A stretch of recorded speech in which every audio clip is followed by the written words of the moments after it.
అయ్యా చంద్రబాబు, సూటిగా నేను చంద్రబాబుని ఒకటే ప్రశ్న అడుగుతున్నా. అయ్యా చంద్రబాబు, నీ తల్లిదండ్రులు ఎవరో ఈ రాష్ట్ర ప్రజలకు ఎప్పుడైనా చూపించావా? చంద్రబాబుని అడుగుతాను ఇదే సూటి ప్రశ్న. మానవతా విలువల గురించి మాట్లాడే నైతిక హక్కులు ఈ మనిషికి లేవు. ఇదే చంద్రబాబుని అడుగుతున్నాను, నీ తల్లిదండ్రులు ఎవరో, చంద్రబాబు నాయుడు గారి తల్లిదండ్రులు ఎవరో ఈ రాష్ట్ర ప్రజలకు ఎప్పుడైనా చూపించావా? వారితో ఎప్పుడైనా కలిసి ఉన్నావా? రాజకీయంగా నువ్వు ఎదిగిన తర్వాత నువ్వు కనీసం మీ ఇంటికి తీసుకువచ్చి 2 పూటల భోజనం పెట్టి వారిని సంతోషంగా పంపించావా?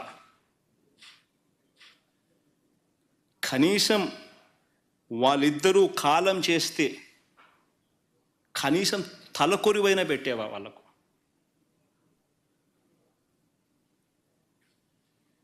నేను చంద్రబాబు నాయుడు ప్రశ్న అడుగుతాను.